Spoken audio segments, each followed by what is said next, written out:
بینێرانی خۆشەویستی ڕۆژهەڵاتی سڵاوتان لێ بدەم کاتەوە کاتێکتان باش بە بەرنامەیەکی تاوەڕەکان لە خزمەت ئێوەی خۆشەویستین. لە جیهانی هاوچەرخ ئێمە شایەتی بوونی ڕاستەقینە و زاڵایەتی دەسەڵاتی نادیموکراتیکانەی سیستمی نامڕۆیی و توتالیتەکانی هەرچەشنە سیستمێک کە جۆرێک سیاسەتی سەرکوت و هەڵاواردن بەرهەم دێنێت و سیستم و دەسەڵاتی پیاوساداریش جۆرێکە لەو سیستمە پێشرکارانە. بەڵام باز لەسەر ئەوەیەکە چۆن بەرهەم و بەرهەمهێنانەوەی سیستمگەلی جۆراوجۆری سەرکوتکرد لە گۆشە و کەناری جیهان و لە ئێراندا دێتە گۆڕێ. چۆنیە کە دەسەڵاتە باڵادەستەکان لە هەر قاڵبێکدا توانیوانە بێجگە لە یارمەتی وەرگرتن لە ئامرازەکانی سەرکوت و هەڵاواردن زەینی شوێنکەوتوانی خۆیان تا ئاستێک بەدەست بێن و هانیان بە بێدەنگی بدەن و یان سەرقاڵی ژیانی ڕۆژانیان بکەن.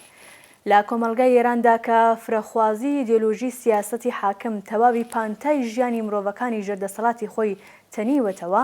سینەماش بۆ بە گۆڕەپان و ئامرازی بندەسەڵاتەکان و وا دەردەکەوێت سینەماش وەک گۆڕەپان و ئامرازی دەسەڵات دەرکەوتووە.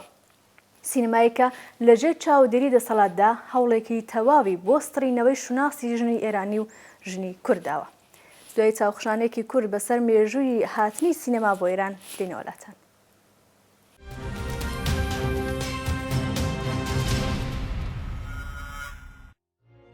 5 ساڵ پاشەوەی داهێنانی کامێرا لەلایەن لومیێرەکانی فەرەنسا لە ئوروپا گەشەی سەند،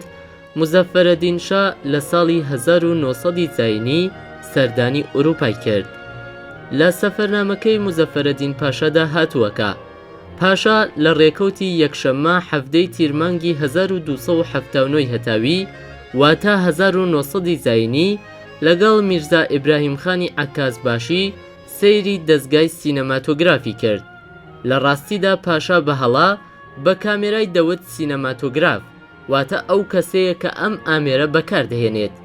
مزەفەرەدین شا پاش گەڕانەوەی بۆ ئێران لە ئوروپا لەگەڵ خۆی سینەماتۆگرافی بردە ئێران و ئیبراهیمخانیش کە پێشتر وێنەگر بوو شانسی ئەوەی هەبوو کە باوکی بینێرێتە پاریس بۆ فێربوونی فۆتۆگرافی، شارەزایی هەبوو لەگەڵ فۆتۆگرافیدا و وەک یەکەم سینەماتۆگرافیش کامێرای لە ئێران بەکارهێنا. مزەفەرەدین پاشا بەم دەم و دەستگانوێیی کە بردبوویە ئێران دەیگوت دەستگایەکە کە دەیخەیتە سەر دیوار و لە ناویدا خەڵک نیشانەدات. ئەم شتە سەیر و سەمەرە کە خەڵک ناویان نابوو جەعبەی جادوو، وەک زۆربەی شتەکان بۆ ژنان بڤە بوو. تەنیا پیاوان بۆیان بوو فیلمەکان ببینن. اینجا پیاوەکان دەگەڕانەوە بۆ ماڵەوە و بە کۆمایەک سانسۆرەوە ئەو شتانەی کە بینی بوویان دەیان گەڕاندەوە بۆ هاوسەرەکانیان. ئەم دۆخە نادادوەرانە درێژەی هەبوو تاکو خانباباخانی موعتەزەدی توانی وەک سینەماکارێکی پرۆفێشناڵ پێگەیەک بۆ خۆی بدۆزێتەوە. خانباباخان کە لە تەورێز هاتە دنیا شانسی ئەوەی بوو کە لە تەمەنی مێرمنداڵیدا چاوی بە فیلمە سامتەکانی ڕۆژاوا بکەوێت. لەو کاتەدا مەسیحیە کاتۆلیکەکانی تەورێز ساڵۆنێکی گەورەیان دروست کرد کە جێگای 100 کەسی تێدا دەبوو. خانباباخانیش کە 94 ساڵ ژیا دەرفەتی باشی هەبوو کە ببێتە هۆی دروستبوونی جێگایەک بۆ ئەوەی هەندێک لە ژنانیش بتوانن بچنە سینەما. بەدوای ئەم دۆخەدا ڕەزاشای پەهلەوی خۆی خست بەسەر دەسەڵاتدا و دەیویست یەکشەوە ئێران بکات بە وڵاتێکی مۆدێرن. هەندێ بربەستی بۆ ڕۆشتنی ژنان بۆ سینەمای ئەڵبەت بە مەرجەوە شکاند. یەکێک لە مەرجەکانیش ئەوە بووکە دەرگای ژنان و پیاوان جیا بێت و هەروەها چەند مەرجی دیکەی بۆ دانان. یەکەم فیلمی سینەمایی لە ئێران کە ژنێک توانی وەک ئەکتەر بەشداری تێدا بکات ناوی کیژی لۆڕ بوو. بەڵام هەر لە یەکەم فیلمەوە تا پێش شۆڕشی گەلانی ئێران ژنان لە سینەما ڕۆڵێک زیاتر لە ڕۆڵی قوربانیان نەبوو. لە زۆربەی فیلمەکانی پێش 1970 زاینی هەمیشە دوو پیاو بەهۆی ژنێکەوە پێکەوە بە شەڕ دێن. پیاوێکی خراپ ژنێک هەڵدەخڵەتێنێت و پیاوێکی باش ژنەکە ڕزگار دەکات و اینجا لەگەڵی زەماوەند دەکات. پاشاتنی ڕەزاشا کە هەندێک گۆڕانکاری لە نواندنی ڕۆڵی ژنان هاتە ئاراوە و ژنان بە ڕێژەیەکی زیاتر توانیان ببنە ئەکتەر، دیسان ژنان وەک بوونەوەرێکی لاواز کە زوو هەڵدەخڵەتێت یان دەروونێکی شەیتانی هەیە نیشان دەدران. ئەلبەت هەموو ژنێکی ژنەی دەتوانی بڕواتە ناوکاری سینەماوە و ئەو ژنانەش زۆربیان لە چینی دەوڵەمەندن و لایەنگرانی سیاسەتەکانی ڕەزاشا بوون. هەر بۆیە چینی فەقیری کۆمەلگای ئێران بەردەوام بە چاوێکی خراپەوە سەیری ژنە ئەکتەرەکانی دەکرد. بەڵام ئەو شتەی کە لە سینەمای ئێراندا هەمەگیر ببوو بەکارهێنانی ژن تەنیا وەک کەرەستەیەک بوو کە بتوانێت چاوی برسی کۆمەلگا بە شتە بڤەکان تێر بکات. لە دوای هاتنە سەرکاری کۆماری ئیسلامی عەبا هەروە کە بە زۆری لەسەری ژنان لابرا بوو هەر بە زۆریش درایەوە بەسەریاندا. زۆربەی ژنە هونەرمەندەکان خرانەوە نێو چوارچێوە داخراوەکەی ماڵەوە و سینەماش کەوتە دەست تۆندڕەوە ئیسلامیەکان. ئەم شۆڕشە ئەو کەمە دەستکەوتەی ساڵانی پێش شۆڕشی بە تەواوی لەناو برد. سینەما کە بەهۆی لاوازیەکانیەوە خەریک بوو گۆڕانکاری بەسەردا دەهات و دەیتوانی بە یارمەتی ئەو ئەندێشە نوێیانە بەرەو باشی بڕوات و ڕۆڵێکی گرنگی هەبێت، ئەو سینەما کە هێشتا خەریکی گڕووگاڵ بوو کەوتە دەست تۆندڕەوە ئیسلامیەکان و شەڕخوازەکان و ڕواڵەتێکی توندوتیژی پێدرا. بوو بە سینەمای شەڕ کە بە تەواوی سینەمایەکی پیاوانە بوو. پیاوان چەکیان لەشان دەکرد و بەرەو سنووری شەڕ وەڕێ دەکەوتن. ژنانیش کە بە تەواوی خرابوونە پەراوێزەوە تەنیا ڕۆڵێکە لە فیلمەکانی ئەم سەردەمەدا هەیان بوو ڕۆڵی ژنی خانەنشین و فیداکار بوو کە خەریکی مناڵ بەخێوکردن بوو، چاوەڕێی گەڕانەوەی هاوسەرەکەی لە شەڕ بوو. ئەم پرۆسە بەردەوام بوو تا هاتنە سەرکاری محەممەد خاتەمی وەک سەر و کۆماری ئێران. خاتەمی کە خۆی ئاخوند بوو با دروشمی ڕێفۆرمەوە توانی دەنگێکی زۆر بەدەست بهێنێت. خەڵکی ئێران بە تایبەتی جیلی نوێ کە هێشتا مانوویەتیان لە شەڕ دەرنەچوو بوو لە دۆخێکی زۆر قورس و داخراوی ئیسلامیدا گرفتار ببوون تازە بە خۆیان داداتنەوە کە چه شۆڕشێکی وێرانکەریان کردووە. بۆیە بە هوژمەوە بەرەو سندوقەکانی دەنگدان ڕۆشتن و خاتەمیان بە هیوای گۆڕانکاری هەڵبژارد. 8 ساڵ سەر و کۆماری خاتەمی و لابردنی هەندێک یاسای توندوتیژ وەک کەمکردنەوەی سانسۆر لەسەر بەرهەمە فەرهەنگیەکان دەرفەتێکی تازەی بۆ سینەماکاران ڕەخساند. هەر لەم چەند ساڵەدا هەندێک فیلمی باش بەرهەم دێن کە دەتوانێت ژن لەو چوارچێوەیەی داخراوی ماڵەوە دەرباز بکات، بەڵام سانسۆری کۆماری ئیسلامی بەردەوام دەرفەتی بڵاوکردنەوەیانی لێدەسەند. لەو فیلمانەدا کە لە فیلتەری سازمانی ئرشادی کۆماری ئیسلامیدا گیریان دەکرد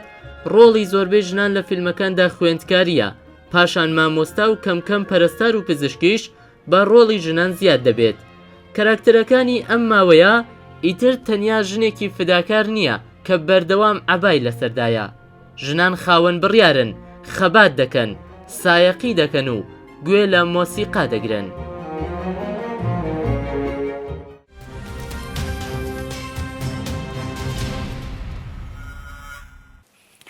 ئەو کاتەی سینەما ئەکەوێتە خزمەتی ئایدۆلۆژیا و دەسەڵاتەوە وەکو ئامرازی نوانەوەی دەسەڵاتی حاکمی لێ دێت بە شێوازەی دوو ئەوەندە بینەری خۆی فری و ئەدات و تووشی وەهمی دەکات، چونکە ئایدۆلۆژیا خۆی وەکو شێوازێکی بەلاڕێدابرای واقع کارکردێکی وەکو یەکساز و شادراوەی هەیە و ئەو کاتەی لە سینەما بۆ ئامانجەکانی خۆی کەڵک وەردەگرێت دەتوانین بڵێن کاریگەریەکانی دوو ئەوەندەیە، چونکە سینەما خۆی شێوازێکی بەرهەمهێنانەوەی واقعە. هەنووکە ئەگەر ئایدۆلۆژیا لەم بەرهەمهێنانەوەی دەوری هەبێت و هەروەها ئەم واقعش بۆ خۆی پێچەوانەکرابێت واقعی پێشێنراوە بۆ پەڕی ڕازاوایەتی دەگات. لە ڕاستیدا توانەکانی سینەما بە تایبەت خواستی ذهنیەتدان بە بینەری خۆی واقعنوێیی و شاردنەوەی ڕەوتی بەرهەمهێنانی خۆی بە مەبەستی سەپاندنی ئەوەی کە خواستی دەسەڵاتە وەکو واقع.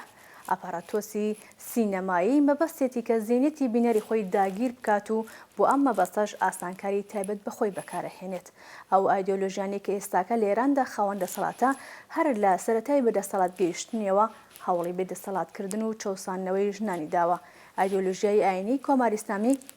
بەهۆی ئەوەی کە بنەماکانی قابلیەتی گۆڕان نییە بە ناچار هەوڵی داوە ڕوانگەکان بەلای بیرۆکەی خۆیدا بگۆڕێت. ئەو ژنی ئازا و فێری زانستی ناوێت، ژنی ئازاد و سربەخۆی ناوێت لەبەر ئەوەی کە ژن بەم پێناسانەوە هۆی نەمان و پاشنەئاشێلی ئەم دەسەڵاتن. بۆیە هەوڵی داوە ژن بەو شێوەیە دەربخات و بناسێت کە خۆی ئەهەوێت.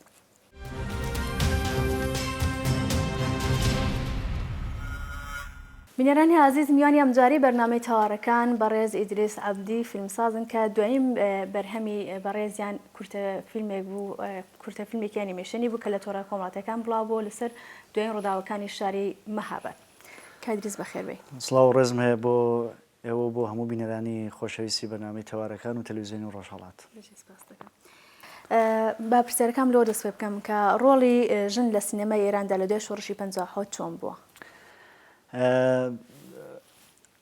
ڕۆڵی ژن لە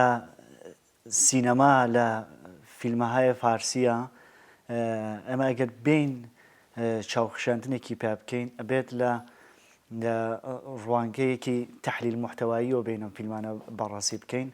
و دوایەوە کەڵک وەربگرین لە نەزەریەی باستاب لە جامەشناسی هونەرە کە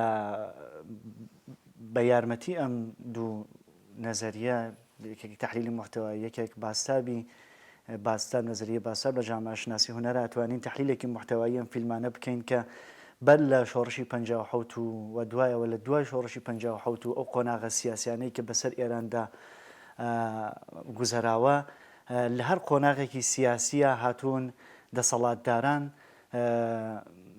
شۆرایهایەکی فەرهەنگیان دروست کردووە کە لەم شۆرا فەرهەنگیانە سیاست گوزاری هایەکیان کردووە بۆەوەی کە ڕۆڵی ژن لە سینەما چۆن بێت بۆ نمونە ئێمە لە بەر لە ئینقلابە دەست پێەکەین ئەم بەحسەکەمان ئەوەیە کە بۆ نمونە بینین لە دەورانی کەشفی حجابە لە ئێرانە ژن وەکو ئامرازێک بەکارهێنرا بۆ ڕیکلامکردن بۆ تەبلیغکردن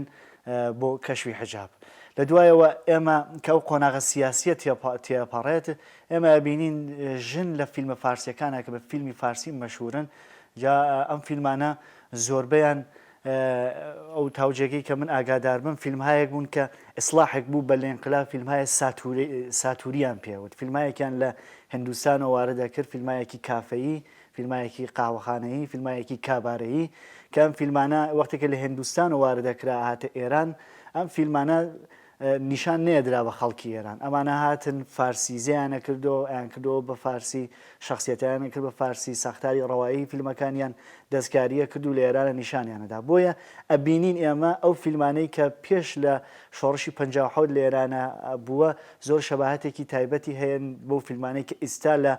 سینەمای بالیوودا لە هندوستانە بەرهەمهێنێت بۆیە ئەگەر ئێمە بین چاوخشاندنێ بکەین بە ڕۆڵی ئەو ژنانەی کە لە سینەمای بەر لە ئینقلابا بوون ئەبینین ژن لە ئەو سینەما ژن لەو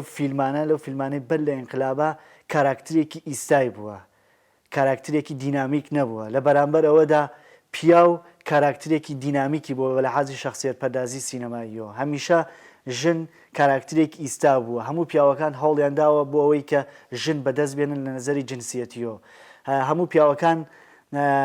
هەموو هەوڵی ئەوەیان بووە کە بگەن بە ژن یانە ژن وەکو ئامرازێکی جنسی لەسەرەوە بووە و هەموو پیاوەکان کاراکتەرەکانی پیاوەکان هەوڵیان داوە کە بەدەستی بێنن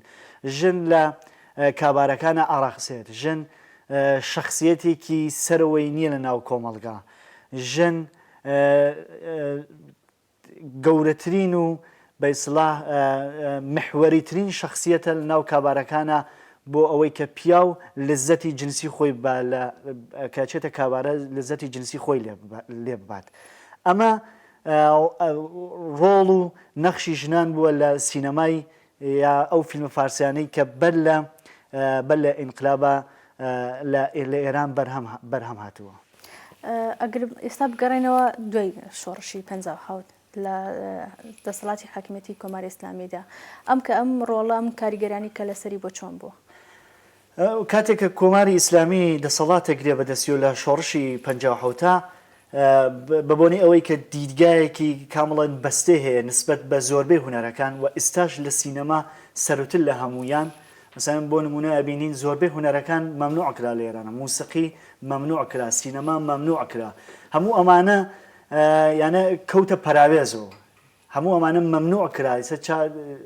چ ئەوەی کە ئێمە بین باسی ئەوە بکەین کە ڕۆڵی ژنی تیا بکەین لەم فیلمانەدا تا ئەوەی کە شەڕی عێراق و ئێران دەست پێکات لە ئێرانە ئەمان یەن سیاسەتێکدا ئاڕێژن بۆەوەی کە چونکە خۆشیان پێبن بەوەی کە فیلم و سینەما ئامرازێکی تەبلیغاتیە کە ئەتوانن بە نەفعی خۆیان لێ ئیسفادە بکەن هەروە کە خۆشتان ئاماژەتان داپێی وەکو سیستمێکی ئایدۆلۆژیک بێت سینەمایەکی ئایدۆلۆژیک دابنێت بۆیە ئێمە ئەبینین کۆماری ئیسلامی ئەیەت لەو فیلمانەدا لە مەسەن لە دەهەی شەسی شەمسیە یەت ئولگویەکی تایبەت لە ژنێک لە فیلمەکانیان منعکسە کاتەوە کە هەموو ئەو ژنانەی کە تماشای ئەو فیلمەیەکرد ئولگو لەم ژنە بکرن. ئیسا ئەم ژنە ئولگووە لە فیلمەکانی کە لە کۆماری ئیسلامیە لە سەرەتای هاتنە سەرکاری دەسەڵاتی کۆماری ئیسلامیە بەرهەمێن چۆن شخصیەتێکیان هەیە. یەکێک لە بارزترین شخصیەتەکانی ئەوەیە کە ئەم ژنانە ژنهایەکن کە لە چوارچێوەی ماڵەوە فعالیەتەکەن، ژنێک نین کە لە دەرەوە کار بکەن. گەورەترین مەسئولیەت و وەزیفەیە کە بە لەحاظی شخصیەت پەردازی سینەماییەوە بەم ژنانە ئەدرێت ئەوەیە کە لە خزمەتی شۆکانیان هابن، لە خزمەتی ئەوە بن کە مناڵەکانیان بە شێوازێکی ئیسلامی پەروەردە بکەن، لە خزمەتی ئەوەیە کە ئەو ئولگوەی کە کۆماری ئیسلامی و شۆرای فەرهەنگی کە سیاسەتگوزاری کردووە بۆ ئەوەی کە ژن ئەبێت بەم شێوە لە فیلمەکانە نمایش بدرێت، بۆی کە ئولگویەک بێ بۆ هەموو ژنەکانی ناو کۆمەلگا بە جۆرێک بەردەنگ و مخاتەبی ئەم فیلمانن. بۆیە ئێمە ئەبینین ژن تەنانەت لە ماڵیشە بە پێچەوانێ ئەوەی کە ئێمە هەمومان لە ماڵی خۆمانە ئێستاش و چە ئەو کاتیش ژن ڕووسەری بەسەریوە، ژن چارشێوەدا بەسەریە، یا ئەوەی کە ئەبینین لە ناو فیلمەکانە ئەبینین کە وەختێکە کەسێکە نامەحرەمیە لایەکاتەوە بە ولاوە قسەیەکا لەگەڵیە. ئەمانە هەمووی ئەو جۆرە شخصیەت پەردازی و ئەو جۆرە بە ئیسلاح لەناو ڕەوایەتی داستانی هینەکانە هیچ بە ئیسلاح هیچ کارکردێکیان نییە، یانە بوون و نەبوونیان هیچ فەرقێک ناکە. و دوایەوە ئەبینین مدەت زەمانێکە لە فیلمەکان مەسەن لەگە فیلم ببینە فیلمێکی سینەمایی مەسەلەن 2 ساعتە بێ، مدەت زەمانێکە ژن حزوریەیە لە فیلمەکە کەمە و ژنەکان شخصیەتی میحوەری نین، یانە زۆرتر لە هەندێک کاتیش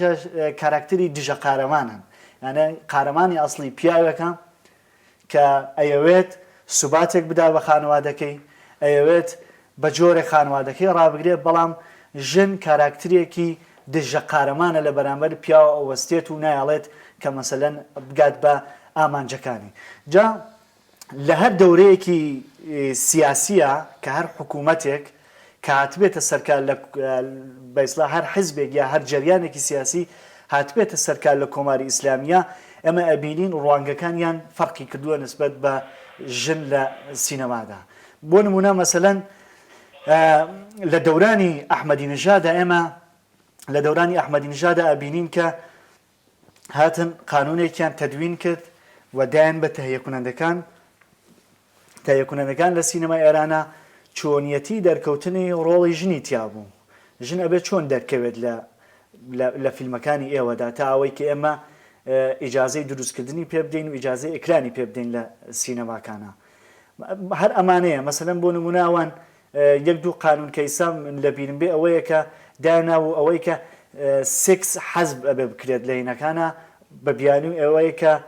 مافەکانی ژنان بپارێزرێت.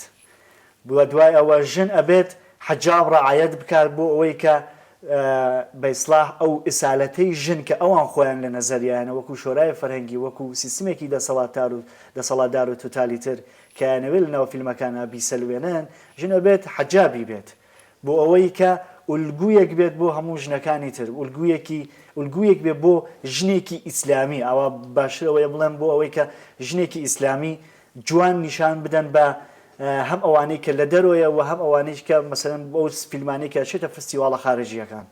بۆیە ئەمە ئەبینین لە هەر دەورەیەکی تاریخیە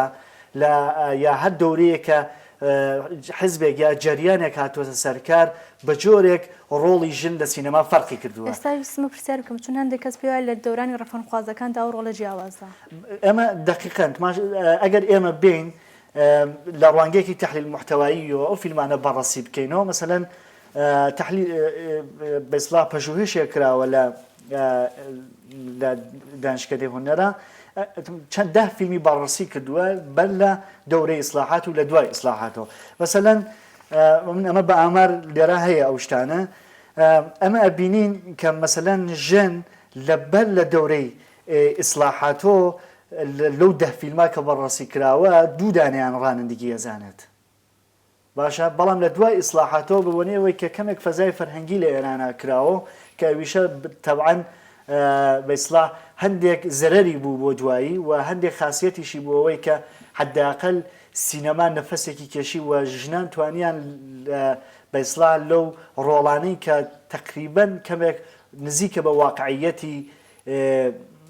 ناو کۆمەڵگاوە کەمێک نەفەسێ بکێشن و بتوانن ڕۆڵێکی باش بگێڕن لەو فیلمانەدا مەسەلەن بۆ نمونە لە مەسلەیەکی زۆر ئیجتماعی ڕاندگیکردنە باشە بەل لە ساڵی 76 دوو ژن لەو 10 فیلما ڕاندەیان کرد بەڵام لە دوای ئیسلاحات کە بە ئیسلاح ڕەفونخوازەکانیانە سەرکار ئەمە لەو فیلمانە بینین کە 7 ژن ڕانندگی ئەکات نسبەت بە هێنا 5 ژن زیاوی کردووە یا مەسەلەن ئێمە ئەبینین کە مەسەلەن بەل لە دەورانی ئیسلاحاتە یەک ژن ئەبینین لەو کاراکترانە لەو فیلمانە کە فیلمبەرداری و عکاسی ئەکات بەڵام بەل لەوەی ئێمە هیچ ژنێک نابینین یا ئەوەی کە مەسەلەن ژن ئەبینی کە ئەچێ بۆ ڕاو وەکو پیا و ئەڕوا ڕاوە کات ئەوە مەسەلەن تەفریح کات یا مەسەلەن ئەوەی کە ئەبینین لە دەورانی ئیسلاحاتە ئەبینین 3 ژن لەناو 3 کاراکتر لەو فیلمانە موسیقی کارەکات نەوازەندەی موسیقیە کە لە سەرحێکی کامڵان حرفەییشە ئێمە بینین دوو ژن وەرزشەکە ئاستی سەوادی ژنان لەسەرۆیە یانە لیسانس بەسەرۆیە وەکو ئەوە نییە کە لە دەورەی ئیسلاحات و لە ئەوایلی ئینقلابە ئێمە ئەبینین تماشای ڕۆڵی ژنان بکەین ژنایەکن کە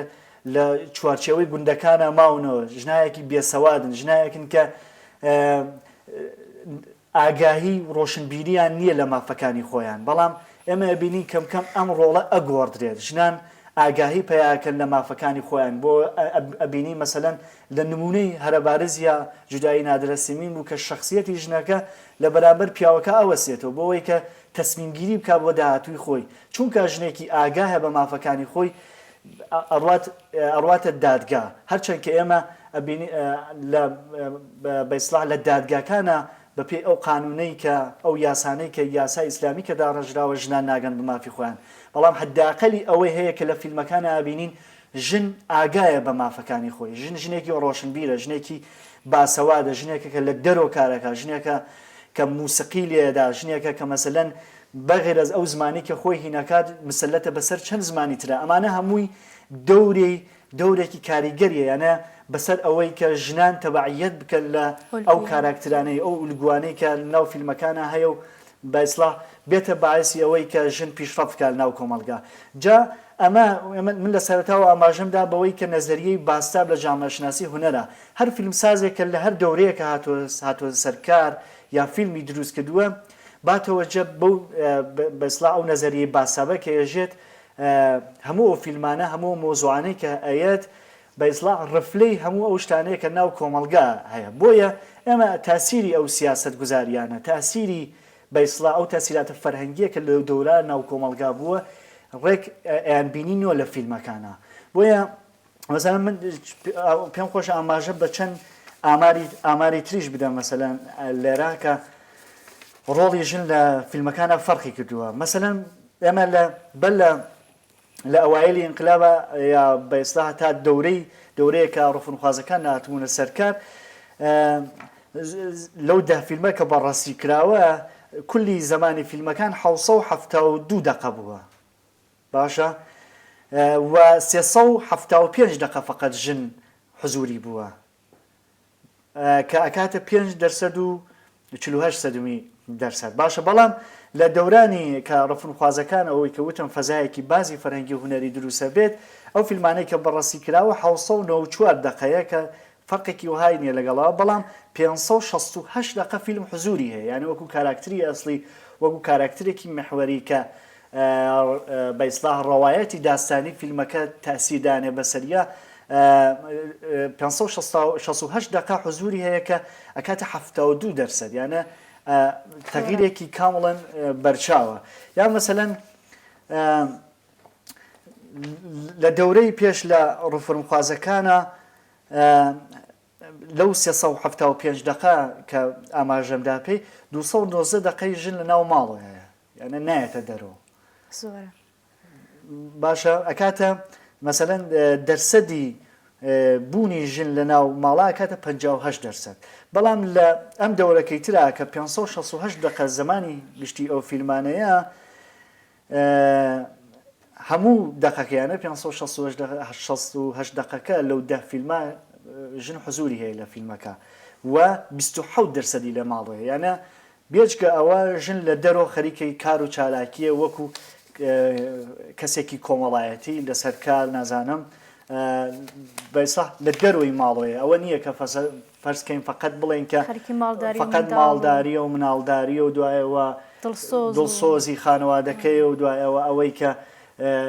شۆکەیەتەوە بە ماڵەوە غەزا ئامادە بێت دوایەوە هەموو شتێک تعریفی کە لە کۆمەڵگەی ئێراندا بەڵێ ئەلبەتە ئەمە ئەگەر بازم ئێمە بینەوە ڕجوعێکینەوە بە ئەو مەسایلە فەرهەنگیە کە لەو دەورە زەمانیە هەیە لە ئێرانە خۆب ئەمە باسابێکی گشتیە لەو کۆمەڵگایانە ئەم فیلمانە بەڵام ئەوەیە کە قەزیەکە لە کوردستان کەمێک جیاوازترە جا ئەمە دواتر پێتان خۆش بووینە سەر ئەو قەزیە بۆ نمونە زۆرتر یانە بەر لە ساڵی 76 زۆرتر هەوڵ درراوە کە تەسویری ژنێکی سنەتی لە ژنی ئێرانی و تەنانەت ژنی کورد نیشان بدرێت لە ناو فیلمەکانە مەسەلەن بەر لە ساڵی 76 ژن فقط لە ماڵ و لەنەوە فیلمانە دانیشوە لە ماڵەوە مەسەلەن گوڵدوزی کردووە مەسەن خەیاتی کردووە فەرشی چنیوە ئەمانەی کردووە بەڵام لە دوایی ئێمە ئەبینین ژن مهارەتهایەکی پێشکەوتو و مدرن و ئیمڕۆژی هینەکە مەسەنا ڕاندێگیەکە موسیقی کارەکە کامپیوتەرەکە کەسێکی ئیجتماعی ترە لە مەحسوڵاتی فەرهەنگی تەنانەت ئێمە مەسەلەن هەندێک شت بووە کە تابوو بووە بەر لە دەورە مەسەلەن باس لە مەسایل ئیجتماعی مەسەلەن وەکو ئەو کچانەی کە هەڕایان کردووە لە ماڵەوە یا ئەوەی کە تەنانەت ئەگەر ژن بە ئیسلاح مانتۆ بکاتە بەری یا ئەوەی کە مەسەلەن ژن دەخیل بێت ژن لە بەرامبەر پیاوە بێسێت و ئەمانە هەمووی مۆزوعاتێ بوون کە تابوو بووە لە ئەو فیلمانەی کە ئەو شۆرای سیاست گوزاریە بە ئیسلام مجەوزیان داوە بەم فیلمانەی کە هین بووە بەڵام دوایی ئەبینین کەم کەم ئەم شتانە لاچێت دوایەوە ژن ئەیەتەوە ناو کۆمەڵگا ژن تەسمیمگیریەکە بۆ خانەوادەکەی خۆی حتا لە هەندێک فیلمە بینین کە تەسمیمگیریهایەکی گەورەیەکەوە کۆمەڵگاکەی خۆی ئەبینی مەسەن لە بڕێک لەو فیلمانە ژن بە ئیسلاح ئەو لیباسانی کەنەبەریان لیباسهایەکی سنەتیە تێگەی مەسەلان لە ڕەنگهایەکی مردوو لێ ئیسپادەکراوە ڕەنگهایەکی کامەڵ خۆنسان ڕەنگهایەکی خاکستەری بەڵام لە دواییە بینین ژن لیباسی ڕەنگیە کاتە بەری لە فیلمەکانە مانتۆ کاتە بەری دوایەوە حتا مەسەلەن لە هەندێک لەو فیلمانە بینین کە حەجابێکی بەو شێوە ڕعایەت نەکردووە ژن تەحسیڵاتێکی ئیبتیداییە ئەنە نەهایەتی ئەگەر بەلە بە ئیسلاح لە دەورانی بەل لە ئەوایلی ئینقلاب و بەل لە ئینقلابە ژن ئەگەر ژنێکی بە ئیسلاح زۆر باسەوار نیشاندای نەهایەتی دیپلۆمی بوو بەڵام ئەمە دواییە بینین کە مەسەلەن ژن وەکیڵە ژن بەسا مشاوری خانەوادەیە ژن پەرستارە ژن دکتورە یانم مەشاغڵەکانیان جیاوازی هەیە لەگەڵ ئەوەی کە ئەو فیلمانەی کە بەل لە ئینقلابە دروست کراوە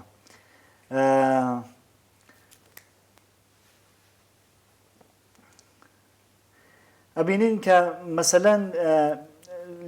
لەو فیلمانەی کە لە ئەوایلی ئینقلابە هین بووە ژن بۆ ئەوەی کە کێشەکانی دروست بکات پەنای هاوردووە بۆ بە ئیسلاح ئەو ڕێگە حەلانەی کە عەشیرەیین تێگەی لە نەهایەت ئەگە بە ئیسلاح نەتیجەیەکیشی نەگەشت بێت گرتبێ یا خۆی کوشتووە یا خۆی سوتاندووە بەڵام دواتر ئەبینین کە ئێمە ئەم ڕۆڵە ئەگۆڕدرێت لە ڕۆڵی ژن لە سینەما ئەنە ژن شخصیەتێکی ئاگایە کە لە مەراحلی قانونی و ئەڕوات و لە نهایەتە مەسەلەن جیابێتەوە لە شوەکەی مەبەسم ئەوەیە کە ژن ڕۆشنبیر نەبووە و بەڵام تقریبان تا ئێستا ئەبینین کە هەیە حتا مەسەلەن لە هەندێک شت هەیە کە مەسەلەن لای خۆمان زۆر باوە لە ناو قسەی ئامیانەیە کە مەسەلەن دەڵێن ژنان خوڕافین باوەڕیان بە هەندێک شتەیە کە پیاوان پیان نییە مەسەلەن بۆ نمونە فاڵگرتن ئەوەی کەچن بۆ لای جادوگەرێک فاڵەگرن ئەمە ئەبینی کە مەسەلەن لەو فیلمانە لە فیلمهایە کە لە ئەوایل ئینقلاب و هەتاوەی بەرەوەی کە ڕەفمخوازەکان بێنە سەرکار ئەم ژن کەسانێک بوون ناو کاراکتەرەکانیان کەسانێک بوون کە خۆرافاتی بوون بەڵام لە دواییە بینین نا ژنان وانین کەسانێکی خۆرافاتین کەسانێکی ئاگاه و ڕۆشن و تەنانەت ئەبینی لە هەندێک شوێنیشە ئاعتقاداتی مەسەبیشیان نییە تەنانەت ژن نوێژ ناکات ژن ڕۆژوو ناگرێت ئەبینیت کاراکتری پیا و بە ڕۆژوە لە ناو ماڵە بەڵام ژن بە ڕۆژوو نییە یا ژن نوێژ ناکە بەڵام پیاوەکە ئەیکات. ئەمانە ئەبینی کە ژن زۆر ئاعتقاداتی مەسەبی نییە لە هەندێک لە فیلمەکانە لە چاو ئەوەی کە پێشتر هێمان بووە باسمان بە لە ئینقلابە یا بەئیسڵاح استقلالی اقتصادی. ئەمە بینین ژن هەمیشە لە ئەو فیلمانەی کە پێشتر بەرهەمهاتووە هەمیشە لە نظری اقتصادی و وابەستە بووە بە پیاو هەمیشە پۆڵی داوە پێی چونکە کاراکتری بووە کە لە چوارچێوەی ماڵا بووە. بەڵام دواتر ئەبینین کە مەسەلەن ژن بەئیسڵاح استقلالی اقتصادی هەیە، ژن کاراکتریەکە کە لە دەرەوە کارەکە و هیچ نیازێکی بە پۆڵی پیاو نییە. نهایەتە ئەبینین لە هەندێک فیلمە ژن لەگەڵ مناڵەکەیان ناو ئەپارتمانێکە مجەڕەد زندگیەکە، یعنی خۆی خەریکە ژیانی خۆی و داهاتووی خۆی و مناڵەکەی بەئیسڵاح تامین ئەکات. زۆرتر ئەو بەئیسڵاح ئەو ڕۆڵانەی کە ژنان بوویانە ڕۆڵهایە لە تەبەقاتی خواروی کۆمەڵگا بووە. یانە ئێمە ژنێک نابینیت کە مەسەلەن بەئیسڵاح سەرمایەدار بێ یا لە تەبەقەیەکی سەروی کۆمەڵگا بێت. هەمیشە لە تەبەقەیەکی زۆر فەقیری کۆمەڵگا بووە و هەمیشە بەئیسڵاح تەسیری گرتووە لەو فەقرە فەرهەنگی کە بەسەر خانەوادەیە بۆ ئێستا فەقری ماڵی بێ فەقری فەرهەنگی بووە. ئەبینی کە مەسەلەن ژن ئەڕات بەلاڕێدا ئەڕوا بە پێ ئەو ژۆرشانە، بەڵام پیا وەکو شخصیەتێکی قارەمان وەکو ئەوەرمەردێک یەت ژنەکە نەجاتی دەدات و ئەیهێنێتەوە سەر مەسەلەن ژیانی مەسیری زندگی خۆی. بۆیە ئەبینێ مەسەلەن حتا سنی تەمەنی ژنەکان لەو فیلمانی کە لە ئەوایل ئینقلابە بەرهەمهاتووە هەرچەند کە زۆر ڕۆڵ و دەور و کاریگەری زۆر کەمیان بووە بەڵام سنیان لەسەرەوە بووە. مەسەلەن بەڵام لە دوایی ئابینی کە سنی ئەو کاراکترانەیە کە ناو فیلمەکانە دەورە بینن هەموو ئەمانە یەتە خوارەوە. یانە ئەبێ بە مەسەلەن کچانێکی 15 ساڵ 16 ساڵ 17 ساڵ تا ئەگا مەسەلەن بە 30 ساڵ و ئەمانە زۆرتر بەئیسڵاح تەسیرات لەناو فیلمەکانە تەسیرات لەناو کۆمەڵگای خۆیانە وەرەگرن و مبارەزەیەکەن بۆ ئەوەی کە کێشەکانیان چارەسەر بکەن. حتا مەسەلەن شتێکی زۆر جالب ئەوەیە تۆ نابینیت لە ئەو فیلمانەی کە لە وایلی ئینقلابە و تا بەلا ئەوەی کە ئیسلاح تەڵەبانیانە سەرکار ژن لە دەرەوە لە ڕستورانە لە کافتریا لە کافیشاپێکە دابنیژێت. هەنە هەموو چوارچێوەی بەئیسڵاح دەور و نەخشی ژنان لە ناو چوارچێوەی ماڵا بووە. لە ماڵە نانی خواردووە، لە ماڵە چای خواردووە، ئەگەریش میوانێکی داوەتی کردووە و ماڵە. بەڵام دوایی ئەبینی کە مەسەلەن ئەم ڕۆڵە ئەم نەخشە ئەگۆڕدرێت. ژن لە ڕستورانە نانەخوا لەگەڵ ڕەفیقەکەیان مجەڕەدیەکی دەرەوە هەرچەند کە ئەبینی مەسەلەن بەئیسڵاح خانەوادەی هەیە مناڵی هەیە بەڵام مجەڕەدی لەگەڵ مەسەلەن ڕەفیقەکانی ترە ئەڕواتە دەرەوە ئەڕواتی کافتریا ئەڕوا بۆ تەفریح و بەئیسڵاح ڕۆڵی ژنێکی مۆدێرن و ئیمڕۆژی هەیە تا ئەوەی کە نسبەت بە ئەو فیلمانە و ئەو ڕۆڵانەی ئەو کاراکترانی کە لە فیلمەکانی پێشووترە هینمان کردووە ئەمە باسمان لێ کرد. کاگە درێز ئەگەر باسێکی ڕۆڵی ژنی کورد بکەینەوە سینەماکاندا ئەویش هەروە بووە؟ یەک مەسەلە جیاوازیەک هەیە ئەوەی کە ئێمە بەداخەوە چونکە حکوومەتمان نەبووە یانە هیچ کات باسی ڕۆژهەڵاتەکەم باسی پارچەکانی تر ناکەم مەگەر ئەوەی کە ئێمە بین بەئیسڵاح فلاشبەکێکی تاریخی لێ بدەینەوە بۆ ئەوەی کە بزانین لەوێ چۆن بووە و دوایەوە لێرە چۆن بووە. من کارم نییە بەسەر پارچەکانی ڕۆژهەڵات چونکە ئێمە هیچ کات لە دەسەڵاتان نەبووین نەماتوانیوە ئەو جۆرەی کە هەیە بەرنامەڕێزیەکی تایبەت بکەین تەنانەت بۆ فیلمەکانی تریشمان بەسە ئەوەی کە بین بەرنامەدا بڕێژین بۆی کە ژن لە فیلمەکانە چۆن نیشان بدەین. بۆیە من گەرەکمە یەک فلاشبەکی تاریخی لێ بدەین لێرە گەرەکمە ئەوە بڵێم کە چەپەکان هەمیشە تەسیرگوزاریەکی زۆریان بووە لە فیلمە کوردیەکانە لە هەر چوار پارچەی کوردستانە. لە دوای ئینقلابی ئۆکتۆبر کاتێکە لە شۆرەوی سینەما وەکو هونەرێکی ملی ئەلامەکرێت ئەوانیان بەرنامەڕێزیهای تایبەتی بۆکەن. مەسەلەن مەدرسەی سینەمایی دانن و دوایەوە کەسانی پسپۆڕێنن وەکو ئایزنشتاین وەکو پۆدۆفکین ئەمانەیان بەسەر سینەماوە تایبەتەن لەسەر تئۆری سینەمایی کارەکەن. گەورەترین مەکتەبی سینمایی لە بەرابەری سینمای ئیمپریالیستی سینمای هالیوودا دروستەکەن بەناو مەکتەبی مونتاژەوە. یەکێک لە ئەو کارانەی کە ئەم شۆرە کردی بۆ ئەوەی کە بەئیسڵاح لە دوایەوە کە سینمای مێلی ئەلام کرد، گروپگەلێکی بچووکیان دروست کرد کە بچنە ناوچەکانی هەر ناوچەیەک لە شۆرەویە کە تەسیراتی شۆڕش و تەسیراتی ئینقلابی ئۆکتۆبر بەسەر ژیانی خەڵکان نیشان بدەن و بیکەن بە فیلمایەکی مستەنەدەوە. ئەو جۆرەی کە بەئیسڵاح مەقالاتی مێژووی هەیە لەو بارەوە، یەکێک لەم گروپانە ئەچێتە ئەرمەنستان، بەخشی کوردنشینی ئەرمەنستان، و لەوێ فیلمهایەک دروستەکەن کە ئیتفاقاً ڕۆڵی ژن زۆر بەرچاو بووە لەو فیلمانەدا. مەسەلەن بۆ نمونە ئەوەڵین فیلمێک کە بە جۆرێک یەکێک بتوانین بڵین ئەوەڵین یەکێک لە ئەوەڵین فیلمە کوردیەکانیشە هەمووبەگی نەزەریان بەرهەمیهێنێت هەر لە چوارچێوەی گروپانە کە باسی ژنێکی معلمەکە لە دێهاتێکە خەریکە ئاموزش مناڵەکان فێری دەرس خوێندنەکە، فێری سەوادەکە، بەڵام پیاوەکان لە بەرابەری و ئەوێستنەوە کە ئەمە ژنێکە ئەو بەئیسڵاح ئەو خۆرافاتەی کە ژن ئفریتەیە و ئەمە جادوگەرە و نەمە چیە ئەمانە چۆن ئەمەیەت مناڵەکانی ئێمە فێری دەرس خوێندنەکات و فێری زانستیانەکە. پیاوەکانیان لە بەرابەر ئەمە ئاوێستن و دەرهێنەر و نووسەری ئەم فیلمەش لە ڕەوایەتی داستانی ئەم فیلمە هەوڵەدات بە جۆرێک ژنەکە ژنێکی بەئیسڵاح ژنێکی تێگەیشتووە، ژنێکی ڕۆشنبیرە لە مافەکانی خۆی هین نادا تا لە کۆتاییە بین کە پیاوەکان ئەگەینە بە قەنەعات کە ژنیش وەکو پیا و توانایی هایەکی هەیە کە ئەتوانێت هەندێک جاریش لە پیاو باشتر بێت. خۆ ئەمە لە ژێر تەسیراتی چەپا بووە کە هەمووبەگی نەزەریانیەت هەمچی فیلمێک دروستەکە. ئەمە فیلمە کوردیەکان بەپێی ئەوەی کە دەرهێنەرەکانیان لە چ دەورێکی تاریخیە ژیانیان کردووە تەقسیم بەندی کراوە. دەورەی ئەوەڵێسی دەورەی دوومی یەڵمازگۆنایە، ئێمە ئیترە بینین لەو فاصلە هیچ فیلمێک بەرهەم ناتووە لە دوایەوەی کە بەئیسڵاح شۆرەوی دابەش کرا و دوای ئەوە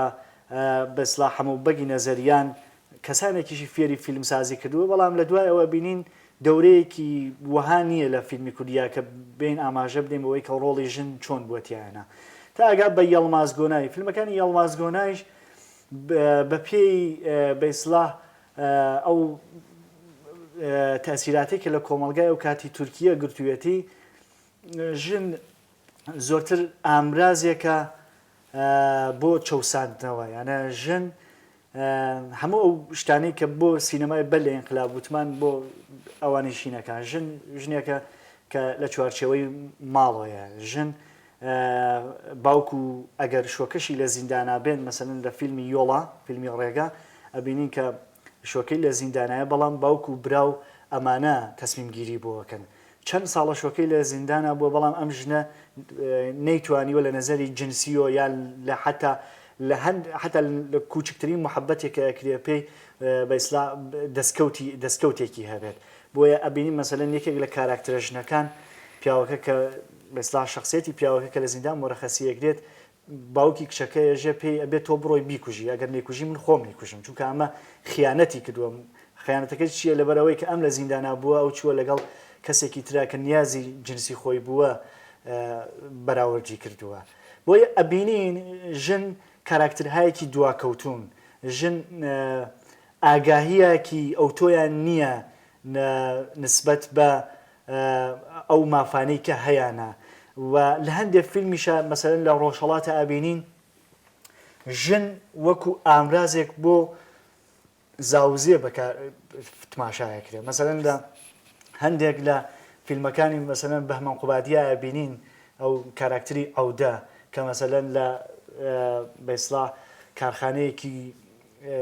ئاجۆرپەزیە خەریکە کارەکات ئەبینیم مەسەلەن ئەحساس یانێ بۆ لەحزەیە وەڵکە تماشایەکە ئەمە ئەحساس ئێمە دێهاتێکە ئەحساس ناکەی کە ئەمانە هەمووی مناڵی یەک خانەوادان. ئەبینی مەسەلەن چەند ژنی باوە کاراکتەرەکان چەند ژنیان هەیە و ڕاحەت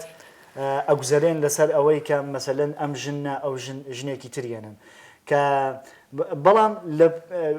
ئەگەر بە ئینساف و تماشایی بکەین هەندێک جاری شەبینین کە مەسەلەن ڕۆڵی باشیان هەیە. مەسەلەن لە نیوەمانگە بینی لە نیوەمانگی بە مەنقوبادیە بینین کە ژن کاراکترێکە کە بە ئیسلاح دەورێکی سەرەکی هەیە بۆ ئەوەی کە بێن ئەو کۆنسرتە لە هەریمی کوردستان بەرگوزارکەن. ژن هونەرمەندە و بە ئیسلاح حکوومەتی دەسەڵاتدار کە لەوێ کۆماری ئیسلامیە لە ترسی ئەوەی کە ئەم ژنانە